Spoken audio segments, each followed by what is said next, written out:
Hello bakunzi banjye nawe TV, reka nizere ko aho muherereye hose mumeze fresh, nanjye meze neza, ndabakunda cyane, ni amani nk'ibisanzwe mbahaye ikaze. So uyu munsi rero mbafitiye isomo rikomeye kandi isomo ryiza cyane, kuba umubyeyi mwiza. Turaje turebe itandukaniro ry'umubyeyi mwiza ndetse n'umubyeyi mubi, ndetse n'impamvu ukwiye kuba umubyeyi mwiza kugira ngo uzarere abana beza. Iri somo ry'uyu munsi ndabizi ko riri bugukora ahantu buri muntu wese uri kureba iki kiganiro. So ariko reka mbanze nshimira abantu mwese mwakoze subscribe, abantu mwese mukomeje kudutera inkunga mu bitekerezo, muri comment, hari n'abatwandikira, Imana ibahe umugisha. So reka twikomereze rero tutizimbye mu magambo, kubera ko iri somo ni isomo nanjye nifuzaga gutanga. Ni ikintu nganira n'ababyeyi benshi umunsi ku munsi. Murabizi ko I work with the children on a daily basis. Nkunda kuba ndi kumwe n'ababyeyi inshuro nyinshi cyane, kandi nanjye ndi umubyeyi, umupapa w'abana batatu banjye, ndetse n'abandi ndera batatu nabo. So urumva ko hari experience on some point mfite itandukanye, kandi reka nkubwire ngo nuba umubyeyi mwiza ntago ari iby'umwana gusa, nawe biragushimisha. So reka mbere na mbere tubanze dutandukanye ikintu. There is a nice parent,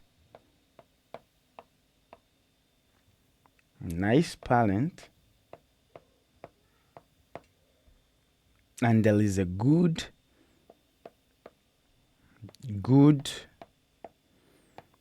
parent. Hano nukureba we hagati aho uri iki. Uri umubyeyi who is nice. Wa muntu udagira ikintu ateza, ukunda amahoro, ibintu byose byoroshya mukunda. Or you are a good parent. Kuba nice parent ni ukuvuga ngo nta kintu uhungabanyaho umwana, umurekera amahoro y'ijana ku ijana, yaba ari mu byiza cyangwa ari mu bibi, uramureka ukamushyigikira, mbese kugira ngo udakuma rutendere, niko twabyita. Noneho good parent ni hahandi uri umubyeyi mwiza ariko mu buryo bufasha umwana wawe. Ni ukuvuga ngo umwana ashobora kuba ari mu ikosa, wabona ko ari ikosa yakoze ukaba wamukosora, kabone ko rimwe na rimwe bishobora gutuma ugaragara nk'umubyeyi mubi. Abantu hari igihe bashobora kukwibeshyaho bakagira ngo uri umubyeyi mubi, ariko utari umubyeyi mubi, ahubwo uri umubyeyi mwiza, rimwe na rimwe uri gufasha umwana wawe. Reka rero turebere hamwe amakosa abangaba twita nice parent bakora na ayahe. Nice parent.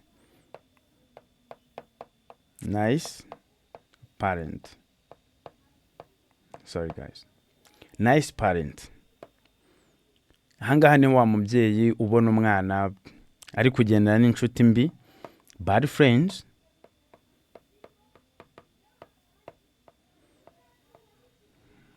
Ukabona umubyeyi abonye umwana we afite inshuti mbi, ariko kugira ngo atarakaza ngo umwana, akamwihorera, umwana akakomeza kugira za nshuti mbi. Can you imagine? Umwana wawe ubonye ari kumwe n'abantu basambana, uramwihoreye. Aho ngaho uba wakishe. Uri umubyeyi, umwana ashobora kubona kuri umubyeyi mwiza kubera ko atazi ingaruka z'ibyo arimo, situation arimo. Ni ukuvuga imitekerereze y'umwana we nk'umubyeyi ni wowe umuyobora, ukamwereka icyiza n'ikibi.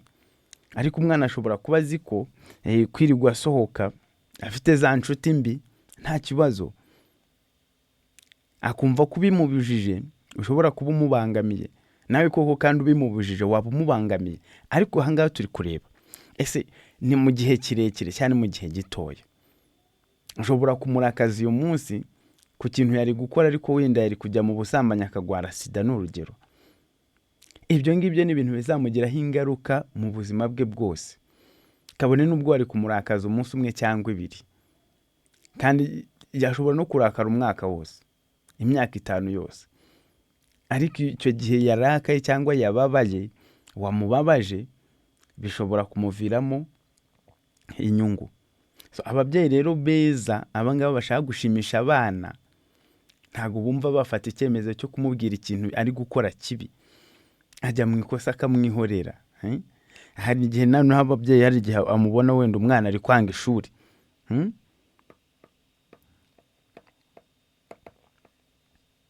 school.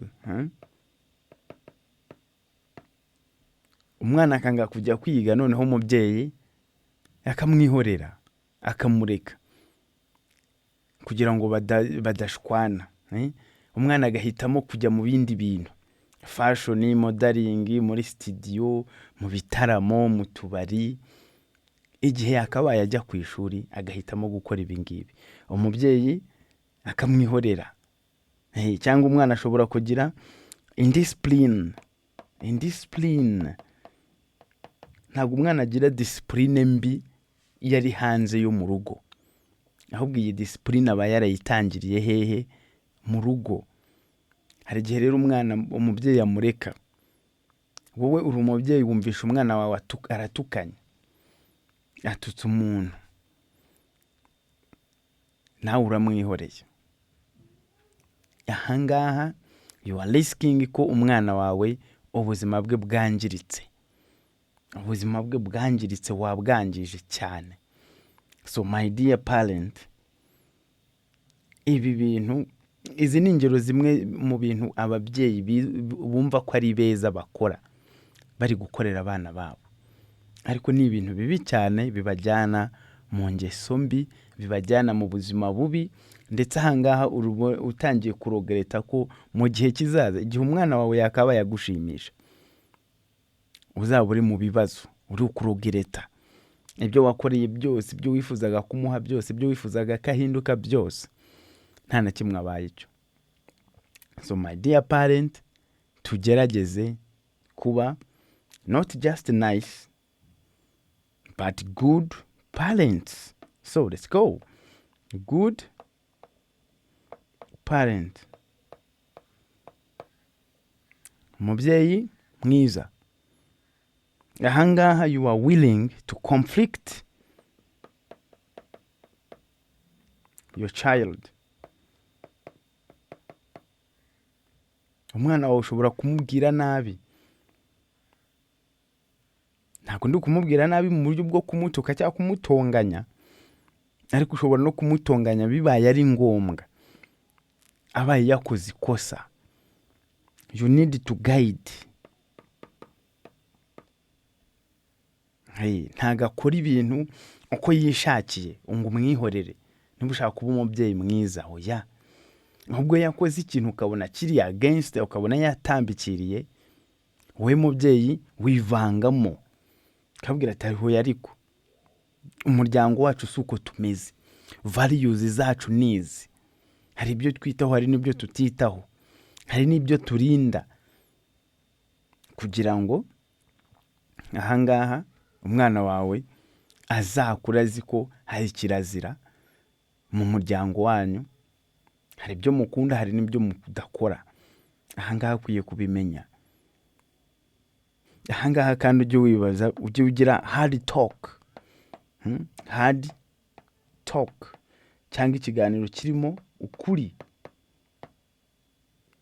Hari ababyeyi batinya kubwira abana babo ukuri, ngo nimubwira ngo ariheba, ngo nimubwira ngo ararakara, ngo nimubwira ngo arababara. Ariko kwanga kubwira umwana wawe ukuri uko isi imeze, uba uri kumuriskinga ko azagera ahantu hatabasha gukontorora noneho ibiri kumubaho, kubera ko utabimubwiye.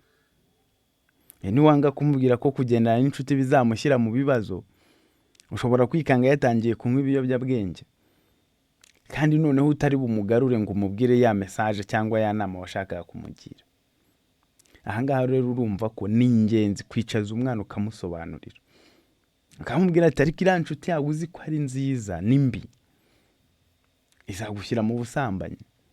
Ntusambane ugatwita ukabyara cyangwa ugatera inda kurera umwana bikakunanira. Ahangaha noneho uramwereka ingaruka z'ubuzima, z'ibyemezo ashobora gufata mu buzima n'izihe. Kuba umubyeyi mwiza rero ntago bivuze ko ari uguhora mu mahoro wowe n'umuryango wawe cyangwa wowe n'umwana wawe. Oya, rimwe na rimwe mushobora kugirana conflict, misunderstanding, arguments, n'ibintu bisanzwe. Ariko as long as nibura uzi ko uyu munsi ashobora kurakara ariko akishima imyaka ye y'ubuzima bwose busigaye. Wahitamo iki sasa rero? Ndakubwiye ngo hari ababyeyi njya mbona ugasanga agiye gusura umwana kuri gereza, akamubwira ati mwana wanjye ndagukunda rwose, uri mwiza, uri iki, ariko ukibagirwa ko rimwe na rimwe ibintu wanze kumubwira uhora umwita mwiza cyane gusa ari byo bimugizeho ingaruka. Kandi noneho ugasanga utangiye gutakaza bya bindi byose washakaga, bya bindi byose wamuteganyirizaga, kubera ko nawe udashobora kumubona. Ushobora kwibaza se ni gute umubyeyi, hari umubyeyi ushobora gusanga yagiye gusura umwana kuri gereza, umwana adashobora kurara mu nzu, ariko ibintu byose warakoze kugira ngo azabifate, ariko wanze kuba umubyeyi rimwe na rimwe umwana atishimira. Ni ukuvuga hari umubyeyi rimwe na rimwe umwana atishimira, ariko akaba ari umubyeyi mwiza bitewe n'ahazaza h'umwana. Rero nawe ugomba guhitamo, ese uraba umubyeyi umwana yishimira, cyangwa uraba umubyeyi rimwe na rimwe umwana arakarira ariko akamuhereza ibizamufasha ubuzima bwe bwose. So my dear friend, twirinde kuba ababyeyi babiri hanze. Tubona ibintu byose duceceke. Ubona umwana wawe ari mu makosa uceceke.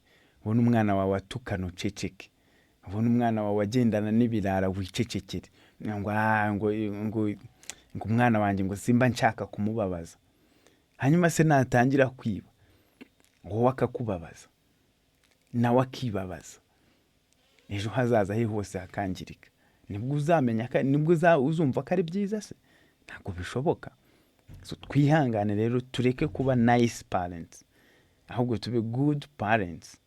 Ababyeyi beza ni ababyeyi bazi ko icyo bari gukora gifitiye ingaruka nziza umwana, ahazaza he hazagenda neza kurushaho. Hazaza h'umwana wawe rimwe na rimwe hari mu biganza byawe, bitewe n'uko ni wowe utangira kumwereka aho ayobora ibitekerezo bye, imitekerereze ye. Ariko se turi tayari kumufasha kwiga gufata ibyo byemezo? Ko rimwe na rimwe ukeneye kumwereka ko hari igihe azakora amakosa bigasaba ko akosorwa. Nutamwigisha gukosorwa se uw'ahandi niwe uzamukosora? Namukosora bizaba intambara. Hari ukuntu twigaga ukabona umwana aranze ati njyewe ntabwo mwampana, na mama ntarampana, cyangwa na papa ntarampana, n'ababyeyi banjye ibyo ntibabinkorera. Ugasanga rimwe na rimwe ni ibintu bisanzwe, ni igihano gisanzwe, ariko umwana arabyanze, bikuyemo kumwirukana, ataye ishuri, ataye education, kandi ari byo bintu umubyeyi yifuzaga. Umwana we agatangira kuba mu bibazo igihe cyose, kubera ko umubyeyi ntago yamutoje, ntago yamweretse ko rimwe na rimwe hari igihe abantu baba against you, bitewe n'ibitekerezo byawe, bitewe n'ibikorwa byawe. Ukwiye rero gufasha umwana nawe kwitegura ko rimwe na rimwe ibyo bintu bishobora kubaho, ariko ashobora kumenya ko kugirwa inama rimwe na rimwe ataba ari inama nziza, atari ikintu ufata neza, ahubwo rimwe na rimwe gishobora kukurya mu mutwe. Hari ukuntu bavuga ngo ukuri kuraryana. Ibyo bintu ariko nibyo.